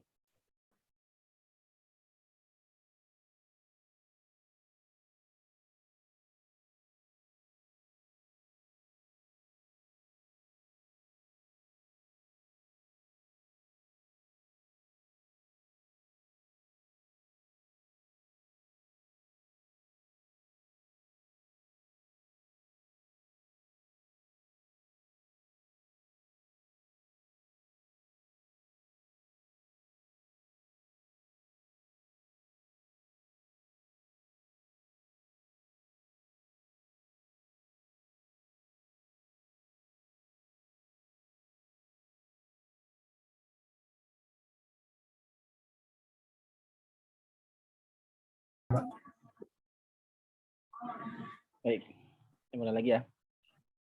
Mungkin semoga nggak terlalu lama yang ini. Karena kalau clustering cepat sih ya. Oke, untuk unsupervised, kita akan masuk. Itu tadi pendekatannya adalah supervised learning ya teman-teman, di mana data yang diberikan itu bersama labelnya lah gitu ya. Dalam artian data yang diberikan itu bersama dengan target Y-nya gitu ya. Nah, kalau ini kita itu hanya diberikan X-nya saja teman-teman ya. Tanpa kita mendapatkan Y-nya tadi ya. Ini informasi ini enggak ada kan ya. Kita hanya dapatnya X1, X2, X3 dan lain-lainnya. Nah, maka tugasnya adalah di unsupervised learning itu tugasnya adalah untuk pencarian pola tersembunyi dan struktur dasar dari si data ini ya. Tugasnya seperti itu ya, di mana hal ini digunakan untuk menggambarkan keputusan dari dataset yang mengandung input data tadi gitu ya. Nah, clustering itu merupakan salah satu bagian di unsupervised learning. Jadi jangan sampai salah persepsi bahwasanya unsupervised learning itu adalah clustering, bukan ya. Di unsupervised learning itu pada dasarnya adalah banyak ya algoritma yang ada di unsupervised learning. Mirip kayak tadi, supervised learning itu ada classification, ada regression. Ya, di unsupervised learning itu sebenarnya juga ada banyak. Ada clustering, ada sebenarnya ada nanti ada juga sih satu, lupa sih. Selain clustering itu ada bentar, untuk menghubungkan antara satu atribut dengan atribut lain. Lupa saya nama istilahnya. Ada kok di slide itu. Association rule ya. Association rule ini termasuk dalam unsupervised learning juga. Ya, ataupun reduce dimension itu juga termasuk dalam unsupervised learning. Nah, namun clustering memang merupakan teknik yang paling umum yang ada dalam unsupervised learning berdasarnya. Maka itu kadang ketika kita browsing unsupervised learning keluarnya memang metode-metode clustering gitu kan. Karena memang metode clustering ini yang paling sering digunakan di unsupervised learning. Oke. Nah, hal ini digunakan untuk exploratory data analisis ya. Dalam artian ingin melihat polanya, ingin mengelompokkan data, ingin mereduce datanya seperti itu sebenarnya ya. Lalu penerapan untuk clustering itu di dalamnya banyak ya, ada Gini, ada Gen sequence analysis, ada market research terkait dengan apa namanya penjualan seperti itu, ataupun object clustering. Jadi saya punya objek, ya gambaran-gambaran objek, nah ini mau dikelompokkan seperti itu tanpa ada informasi label melekat di objek tadi. Gitu ya. Nah, untuk clustering sendiri, ya intinya adalah dia akan mencoba menemukan kemiripan ya ataupun similarity, kemiripan antar kelompok data. Ya, jadi ada data-data nanti memiliki informasi ataupun struktur yang memang menyusun dari data tadi, tentunya dengan melibatkan feature. Lalu nanti melihat kemiripan antar setiap data yang memang cocok untuk masuk ke dalam satu cluster atau satu kelompok. Intinya seperti itu. Ya, fungsi ataupun target kita akan mendapatkan sebuah cluster yang mana dia memiliki kemiripan antara satu dan lainnya dalam satu kelompok yang sama cukup tinggi, sedangkan memiliki perbedaan yang sangat besar ya dari suatu data dengan data lain pada kelompok yang berbeda. Jadi diversitasnya baik ketika memang dia beda kelompok, namun compactness di dalam satu kelompok itu sangat baik juga. Nah, targetnya seperti itu di clustering pada dasarnya. Nah, ini maksudnya tadi, jadi compactness dalam kelompok itu cukup baik. Oke, sedangkan jaraknya harapannya memang cukup. Ini jarak antar satu klaster dan klaster lain itu cukup baik lah, ininya seperti itu ya, tidak tercampur-campur gitu.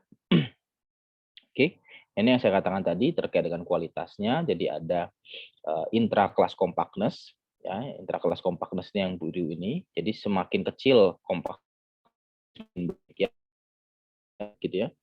Sedangkan interclass variability yang ini hijau ini ya, nah ini semakin jauh semakin baik ya, interclass variability. Oke, nah step-step yang ada di dalam clustering yang pertama adalah kita melakukan feature selection, karena di clustering itu di klasifikasi di supervised learning ataupun unsupervised learning itu menjadi faktor utama di feature selection, karena untuk mengurangi komputasi ya. Jadi ketika memang ada beberapa feature yang dianggap tidak perlu, ya bisa dibuang ya. Kalau memang itu dianggap perlu, dilakukan. Lalu melakukan feature extraction kayak yang saya katakan tadi, mungkin ada penggabungan antara beberapa feature untuk mendapatkan sebuah feature baru yang itu tidak didefinisikan di data setnya. Feature extraction. Nah, baru kita menghitung similaritasnya. Ya, menghitung similaritas antar data gitu kan ya, antar ini. Nah, dalam menghitung similaritas juga kita harus menentukan rumus similaritas yang kita gunakan apa. Karena dalam menghitung kemiripan data, gitu kan ya, itu ada dua pendekatan. Kita bisa menggunakan similarity, ya, atau kita menggunakan distance, ya, tergantung rumusan yang kita gunakan. Misalkan cosine similarity, gitu ya, atau apa ya, similarity yang lain itu, cosine, apa lagi ya? Ya gitu-gitulah ya. Saya juga nggak ingat rumus-rumusannya ya, nama-nama rumusannya. Intinya yang belakangnya ada similarity, maka pendekatannya similaritas. Maksudnya apa similaritas itu? Nilai yang lebih tinggi, maka itu dianggap datanya semakin mirip, gitu kan ya. Nilai yang lebih rendah, maka datanya semakin tidak mirip. Berbeda dengan distance, kebalikannya. Kalau distance kan jarak. Kebanyakan memang distance di rumus-rumusannya. Euclidean distance, Manhattan distance gitu ya. Nah, itu rumus-rumusan ini akan memperoleh nilai yang tinggi ketika datanya tidak mirip malah. Ya. Jadi kebalikannya dengan similaritas. Nah, itu harus hati-hati ya, ketika kita menentukan pendekatan pengukuran yang kita gunakan, similaritas atau distance dalam menentukan jarak ya atau kemiripan antar data. Nah, lalu melakukan grouping ya, melakukan pengelompokan. Dan dalam clustering itu sebenarnya ada dua pendekatan, ada hard clustering, ada soft clustering ya. Yang kita akan mainkan ini masih di hard clustering. Kalau soft clustering mau lebih mendalami, ambil mata kuliah machine learning itu bisa. Karena ya waktunya tidak cukup. Nah, setelah mendapatkan kelompok-kelompok datanya, baru kita lakukan data abstraction ya.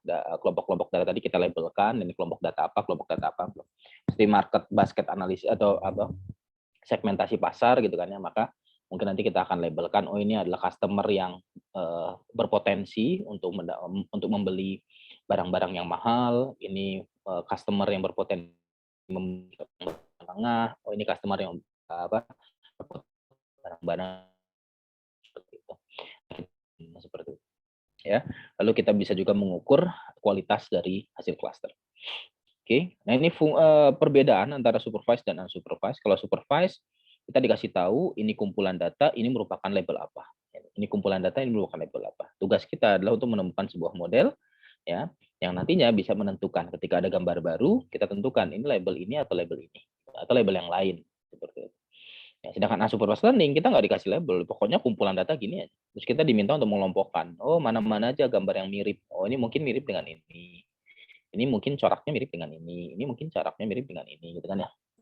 Nah, barulah kita lakukan tadi abstraksi, oh ini adalah hewan anjing, gitu kan ya. Oh ini adalah hewan kucing, ini adalah jerapah, gitu. Dan lain-lain.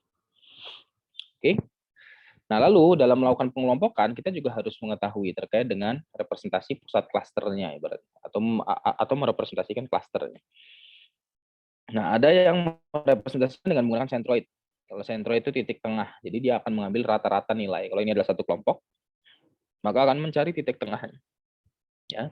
Atau tipe tepian-tepiannya. Misalkan ini adalah kelompok, maka dia akan menghitung tepian-tepiannya. Nah, itu juga bisa. Ya, representasi klaster. Ya. Lainnya lah ya, dalam artian pohon klasifikasi juga bisa, atau melakukan konjungsi statement.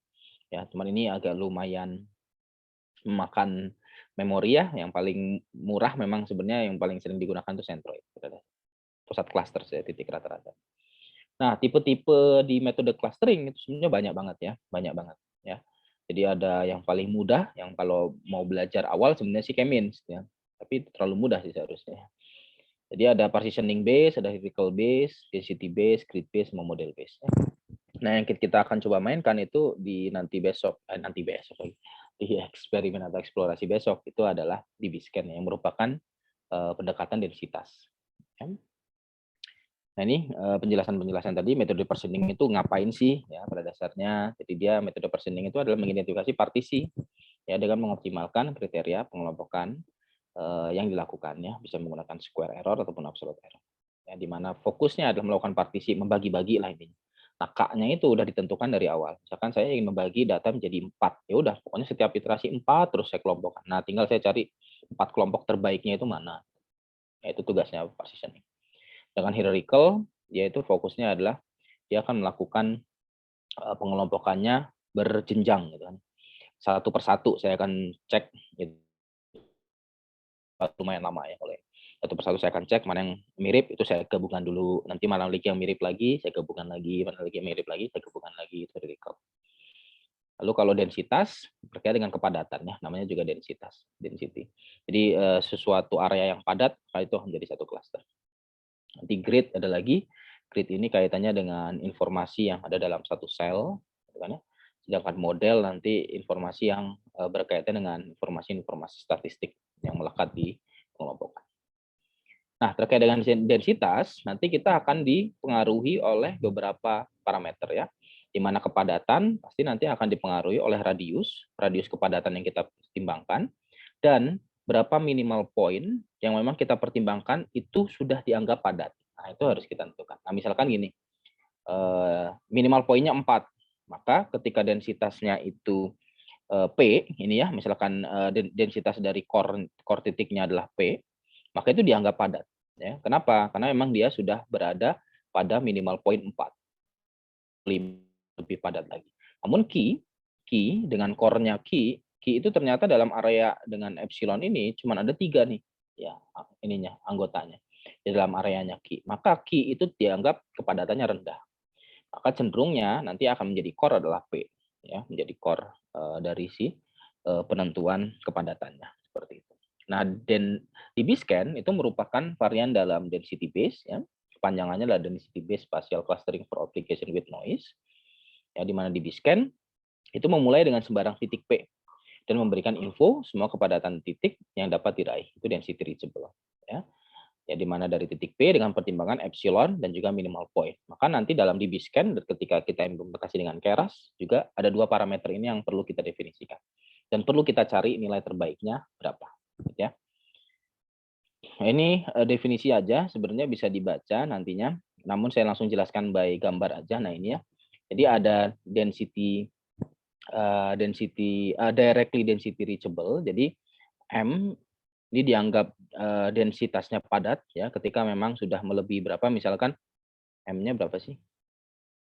Ya misalkan M-nya sekian lah ya. Misalkan M-nya sekian. Dan di dalam sini sudah melebihi sekian tadi, maka di sini dianggap padat. Maka dia key itu dianggap dengan density reachable secara directly. Ya, dia termasuk yang juga padat gitu ya. Nah, P itu dengan M itu directly. Namun M dengan key ini dia yang density reachable. Ya, tidak directly tapi dia density reachable karena dia ada hubungan seperti itu. Nah, sedangkan kalau seperti ini ada O yang dia densitasnya ke arah R dan O juga densitasnya ke arah S, maka S dan R ini kayak connected. Titik M tetap berpotensi untuk dapat satu cluster gini jadinya. Nah, gitu. Nah, karena memang S dan R itu sama-sama density connected by O. Nah, seperti itu. Istilahnya gitulah, intinya gitu ya. Nah, ini bisa dibaca nanti di sini ya, teman-teman. Ada density reachable, ada density connected, ya, ada density reachable directly ya, ada directly density reachable. Nah, ini sih density reachable. Ya, nanti itu dibaca saja. Nanti kita akan diskusi besok kalau memang hari ini waktunya terbatas misalkan ya.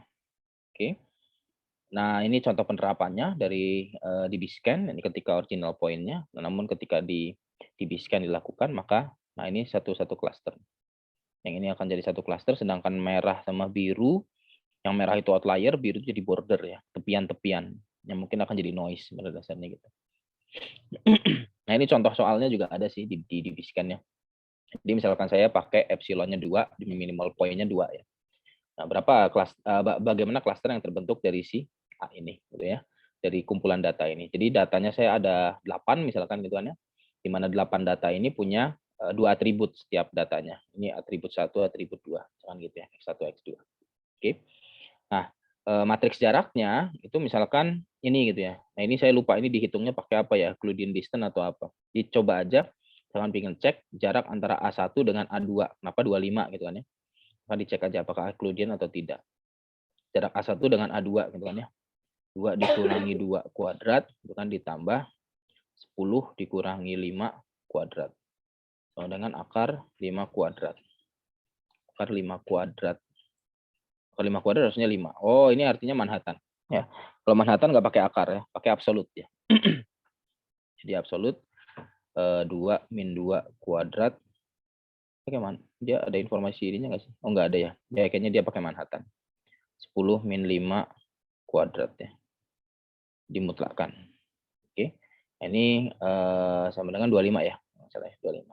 Nah, dan seterusnya nanti A1 dengan A3 sama caranya. 2 dikurangi 8 ya. 6 gitu ya. 6 kuadrat ditambah 6 kuadrat ditambah 6 kuadrat ya. 24. Kok nggak ketemu ya? Lupa. Ini lupa. Matriks jaraknya dari mana ya? Pakai rumus apa saya juga lupa. Ini 6. Iya, harusnya 6 kuadrat ditambah 6 kuadrat ya. 36. Oh, bener ya, 36 tambah 36 kok. Saya yang ngawur sih. 36 tambah 36 ya. 72 ya, bener ya. 72. Oke, 72. Nah, ini jarak A1 sama A3. Oke.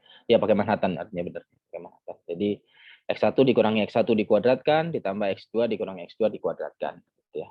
Ya, jadi gitu. Nah, mendapatkan matriks ini, nah ini yang ditentukan nantinya. Ya, karena tadi apa namanya?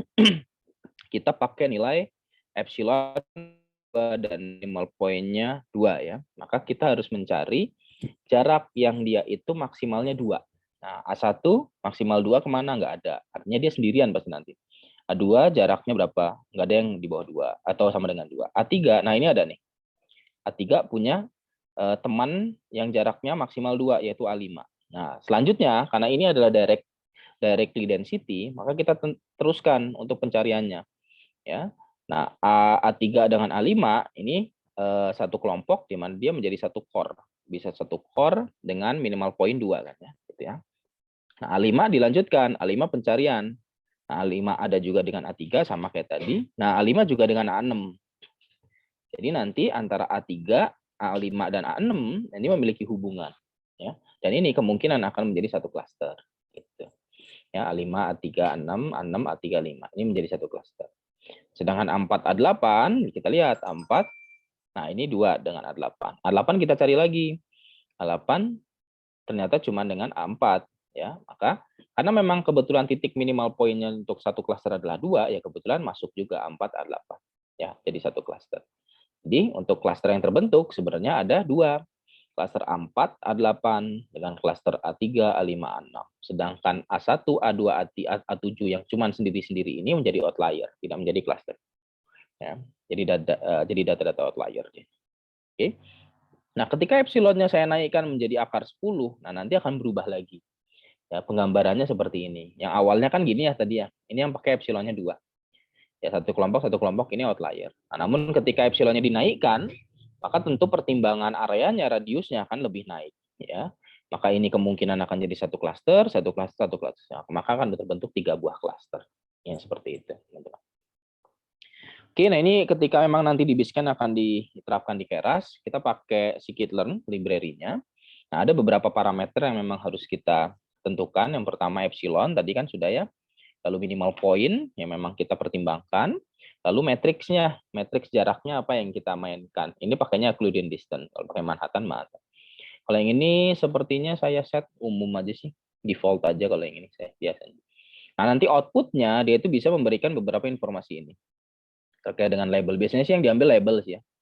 Label-labelnya yang saya ambil biasanya. Kalau core sample index enggak. End feature juga terkait dengan end feature aja kan informasi ya, label yang paling utama. Nah, label ini yang nantinya akan terekam untuk melakukan plotting. Nah, plottingnya nanti menggunakan matplotlib ya, library-nya matplotlib. Saya pakainya 3D nantinya yang akan kita implementasikan supaya kita bisa memvisualisasikan terkait dengan sebaran data kita. Mungkin itu sih persiapan kita untuk pertemuan akademis kan. Kira-kira ada pertanyaan, diskusi, silahkan. Saya kembalikan lagi ke moderator. Baik, terima kasih Pak atas materi tentang unsupervised learning-nya. Buat teman-teman, mungkin ada yang mau bertanya, boleh langsung on mic atau lewat kolom chat.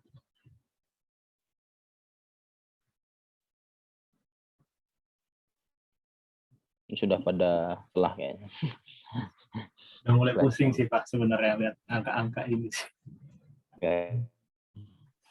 Itu belum terlalu dalam sih sebenarnya, rumus-rumusnya nggak saya keluarkan kan. Gimana teman-teman, ada yang ingin ditanyakan? Silahkan kalau mau bertanya. Nanti saya ikut panitia aja ya, skemanya gimana untuk yang besok eksperimen. Karena kan itu programnya sebenarnya sudah saya kasih ya, source code-nya.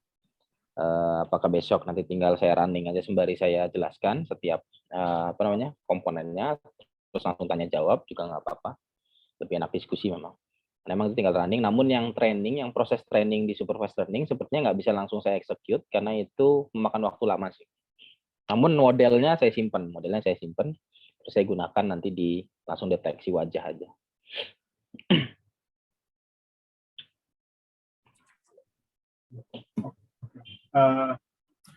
Berarti untuk besok itu hanya ini aja kan? Unsupervised saja ya Pak? Dua-duanya? Oh, dua-duanya. Supervised ada. Supervised-nya itu yang kasusnya yang deteksi masker, wajah yang menggunakan masker atau tidak. Saya pakainya convolutional neural net, variannya neural net untuk deep learning. Sedangkan yang unsupervised-nya untuk segmentasi pasar. Jadi ada data market penjualan gitu. Nah, nanti itu yang kita cluster supaya kita dapat segmentasi pasarnya seperti apa, penjualan. Ini ada pertanyaan dari Kak Yanti. Izin bertanya Pak, saya belum tahu memahami cara mencari titik tengah. Apakah titik tengah bisa digeser ke titik lain Pak? Oke, titik tengah itu bisa memang caranya itu ada beberapa ya. Ada kita mengambil, mana sih tadi? Sorry. Ada kita mengambil langsung titik sembarang saja, gitu kan ya. Titik A5 sebagai center gitu kan ya. Itu biasanya pakai algoritma Kamedoid ya gitu. Nah, kalau pakai centroid biasanya ngambil titik tengah rata-rata ya. Jadi rata-ratanya dicari dengan bagaimana? Misalkan A3, A5, A6 jadi satu klaster ya. Maka centroidnya berapa gitu ya. Kan tadi kan A3, A5, berapa tadi? A3, A5? A6 Pak. A6 ya. A3, A5, A6 jadi satu klaster ya. Maka centroid untuk klaster 2 ya, misalkan klaster 2 itu adalah A3. Klaster 2 itu adalah A3. Aduh, mulai drawing pad saya aneh. A6. Nah, itu adalah klaster centroid itu juga mengandung X1, X2 ya. Centroid juga mengandung X1, X2. X1-nya diambil dari X1, X1 dari anggota-anggota yang masuk di klaster tersebut. Jadi 8, 7, 6 ini ditambahkan semua. 8 tambah 7 tambah 6 dibagi dengan jumlah datanya. Dalam artian average-nya lah ya. Average dari X1 ya. Jadi 8, 7, 6 ditambahkan bagi 3. 15 tambah 21. 21 bagi 3, 7 ya? 7. Ya, 7, Pak. X1-nya 7. Untuk Centroid, si X1. Ya. Centroid 2 untuk X2-nya berapa? Sama kayak cara tadi. 4 tambah 5 tambah 4. Ya. 4 tambah 5 tambah 4, ada 13 kan ya? 13 bagi 3, sekitar 4, sekian ya. 4, berapa ya? 12, 10, 4,3 ya. Nah, jadi pusatnya C2 itu X1-nya 7, X2-nya 4,3. Kalau digambarkan di sini, X1-nya 7, X2-nya 4,3. Di sinilah, sekitaran sini nih, pusat klasternya. Pusat klaster dari si ini. Nah, gitu. Nah, pusat klaster apakah bisa berubah setiap iterasinya? Bisa, ketika memang anggotanya berubah. Ya. Contoh kayak gini, misalkan A4 sama A8, pusat klasternya mana? Mungkin pusat klasternya di sini nih. Ya, tengahnya kan ya. Pasti kan ngambil rata-ratanya di sini kan ya. Ini pusat klasternya. Nah, ketika ternyata di iterasi berikutnya ataupun epsilonnya dinaikkan ternyata ini menjadi begini, maka mungkin pusat klasternya di sini nih. Mungkin ya. Nanti harus dihitung sih tapi. Ya, mungkin klasternya di sini berubah jadinya. Ya. Jadi dia akan berubah ketika anggota di klasternya juga berubah. Itu sih. Jadi saya. Kalau misalkan dalam pemrogramannya gitu Pak, nilai apa senternya ini kita input sendiri, hitung manual terus input sendiri, apa dari programnya udah ada ininya Pak? Di sininya kalau saya sih biasanya nyari sendiri ya pakai looping ya. Namun saya belum pernah nyoba ini sih. Tapi kalau dokumentasinya dia cuma indeks sih, indeks core sampel jadinya. Ya, indeks ketika kita pakainya indeks core-nya itu memang dari data gitu. Tapi kalau core-nya adalah Centroid, itu biasanya sih nggak ada informasi sebentar. Label number of, iya benar nggak ada. Memang harus dihitung by labelnya ini. Jadi nanti anggota-anggota yang masuk di label 1, nanti saya kumpulin, terus di looping, dihitung rata-rata dari setiap atributnya itu adalah Centroid-nya gitu. Biasanya sih gitu kalau yang saya mainkan. Dari kayak ini ada gimana Kak, udah jelas belum apa mau ditanyain lagi? Atau mungkin dari teman-teman atau kakak-kakak yang lain mungkin ingin bertanya juga. Silakan. Sorry ya agak kebut karena ya itu.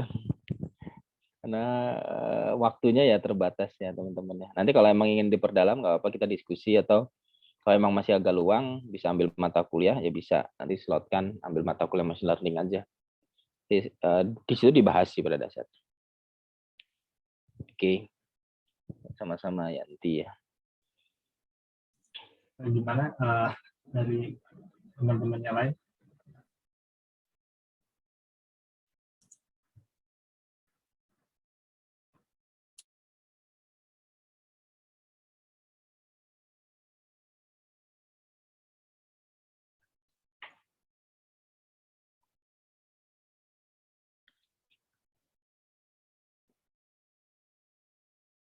Oh iya, di sini saya juga belum ngasih tahu bagaimana cara mengukur kualitasnya ya.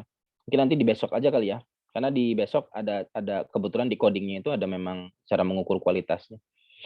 Jadi cara mengukur kualitas hasil klasifikasi sama cara mengukur kualitas clustering. Besok aja mungkin ya. Kalau klasifikasi sebenarnya pakai akurasi sih nanti. Pakai confusion metric. Kalau clustering nanti pakai jarak ke centroid. Jarak ke centroid. Iya Pak, sedikit ini Pak, tadi ada tentang minimum point itu masih kurang dari saya pribadi Pak. Jadi minimum point itu maksudnya poin apa ya Pak? Minimum titik dalam satu lingkaran ini nih. Jadi si titik ini tidak akan mungkin bisa jadi core, dan tidak mungkin dia bisa meneruskan pencarian ke tempat lain gitu ya. Ketika dia area di radius ini tidak mencapai 5 titiknya. Ya, ini tidak mencapai 5, maka stop dia di situ. Ini kan karena radius ini paling cuma 3 kan anggotanya, misalkan gitu ya. Ini cuma 3, maka dia nggak nyampe 5, maka dia pencariannya stop di sini, tidak jadi border nih kan dia. Jadi nggak perlu nyari lagi. Tapi kalau pas di sini, kan di sini ya, sini misalkan radiusnya ini, ya, maka ini itu akan bisa menjadi core kan, akan jadi core. Maka karena memang dalam lingkuran dalam lingkaran ini memenuhi minimal poinnya 5. Kalau lebih malah lebih syukur ya, lebih padat artinya. Nah, kalau dia 5, maka kita bisa telusur untuk yang telusur yang ini, telusur ini sama telusur ini. Apakah ada kepadatan yang ini bisa titik-titik yang jadi tepian ini bisa menjadi core lagi. Nah, contoh di sini. Ini ketika emang dicari ternyata dia bisa menemukan lingkaran lagi yang isinya ada 5 nih. 1, 2, 3, 4, 5, 6, bahkan 6 nih. Bahkan 6. Maka ini bisa menjadi core lagi. Ya.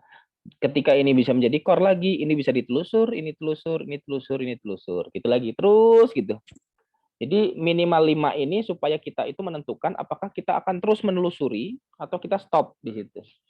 Contoh di sini, ini ketika tarik ini cuma 4, maka ya sudah stop di sini, dia nggak perlu nelusur lagi, tapi telusur yang lain. Gitu.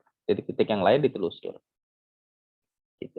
Nah untuk penelusuran itu gunanya untuk apa? Untuk menentukan seberapa padat kepadatannya itu sampai mana nih yang bisa dimasukkan dalam satu klaster.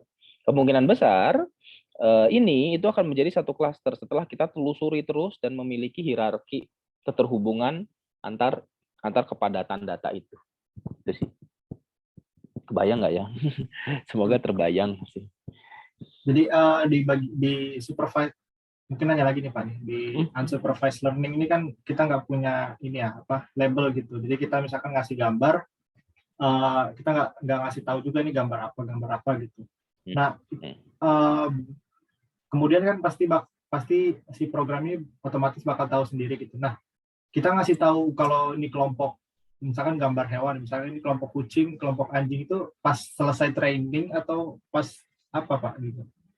Pas setelah selesai pengelompokan, kita udah tahu anggota-anggota dari kelompok ini tuh ini, baru kita lakukan data abstraksi.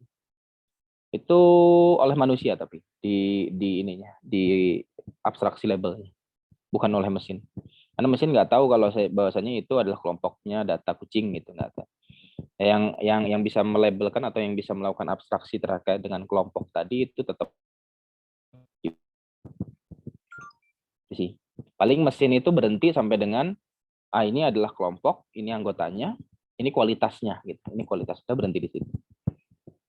Maka itu juga sering dalam eksperimen sudah tingkat lanjut ya, unsupervised learning itu biasanya digunakan untuk pemrosesan awal sebelum kita main di supervised learning. Supervised itu jalan sih. Karena emang data kita awalnya mentah kan, terus kita cluster. Nah, setelah dapat cluster baru kita mainin dengan supervised learning. Gitu sih. Makasih Pak atas jawabannya. Mungkin dari teman-teman yang lain ada yang mau tanyakan lagi? Karena sekarang juga udah jam 12.22 ya. Kalau boleh tahu ini dari ITERA semua atau? Kalau dari ininya pendaftarnya mahasiswa semua Pak. Jadi ada alumni juga. Kalau di formnya itu ada sekitar 84. Nah, 82 orang ini mahasiswa ITERA dan 2-nya lagi ini ada dari Unila sama dari Universitas Negeri Manado, Pak. Oke. Lalu untuk keilmuannya, prodinya beragam ya? Beragam Pak, dari ada yang sains data, informatika, teknik fisika, ada yang elektro juga. Yang bahkan ada yang dari Manado ini dari pendidikan IPA Pak, kalau nggak salah. Pendidikan IPA ya. Baik. Ya karena asumsi yang diberikan di sini kan teman-teman sudah paling tidak memahami sedikit lah terkait dengan machine learning gitu loh. Karena kalau memang yang baru banget mungkin bingung ya. Mungkin saya sadari bingung sih. Karena implementasi nanti di Python-nya gitu ya. Namun emang bingung silahkan belajar lagi, nggak apa-apa sih. Nanti kalau emang besok ada diskusi kan, kalau emang ada beberapa hal yang mau ditanyakan kayaknya sih masih sempat. Karena besok sepertinya kalau workshop 2 jam agak lebih sih waktunya kalau menurut saya. Karena memang program kita udah jadi, tinggal kita lakukan running sama penjelasan dari tiap-tiap blok prosesnya kan ya. Kalau di Python kan ya mainnya blok proses gitu. Itu sebenarnya seharusnya jauh lebih mudah sih dan jauh lebih cepat. Karena memang yang lebih mudah memahami machine learning ketika implementasi Python dibandingkan memahami rumusan-rumusan yang ada di algoritma machine learning. Emang gitu. Harus.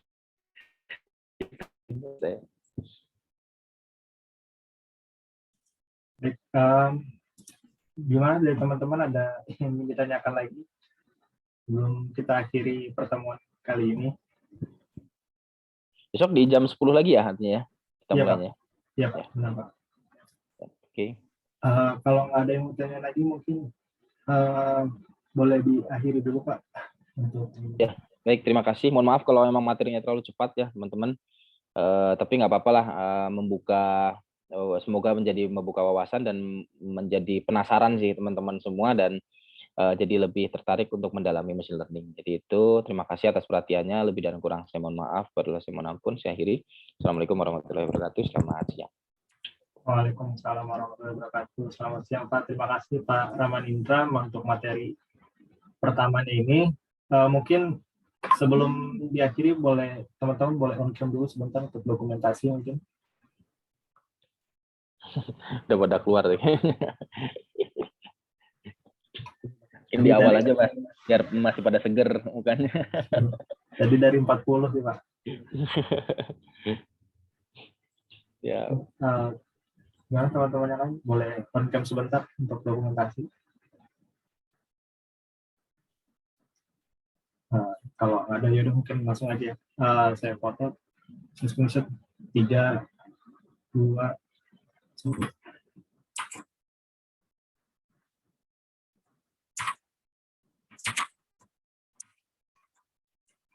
Sekali lagi,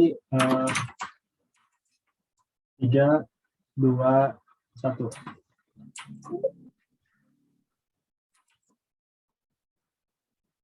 Oke.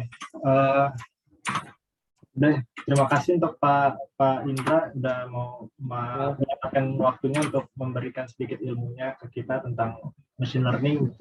Mungkin besok kita bakal langsung ke prakteknya ya, Pak ya. Biar langsung paham gitu dari apa yang disampaikan tadi. Jadi kalau mau coba-coba nggak apa-apa di collab, kita kan pakai Google Colab ya, Mas Alif ya. Iya, Pak. Jadi silakan dicoba-coba dulu aja sendiri, setting Google Colab-nya gitu di drive masing-masing. Nanti besok tinggal running gitu cepat. Ya, siap, Pak. Untuk link ininya, link Google Drive codingannya mungkin udah di-share di grup ya. Jadi boleh teman-teman lihat codingannya, terus juga ada PPT-nya juga tadi udah di-share juga di grup. Terima kasih buat teman-teman yang udah hadir hari ini, dan juga Pak Indra yang udah mau sempat hadir hari ini untuk menyampaikan materinya. Kurang lebihnya saya mohon maaf, pada Allah saya mohon ampun. Saya akhiri. Assalamualaikum warahmatullahi wabarakatuh. Selamat siang.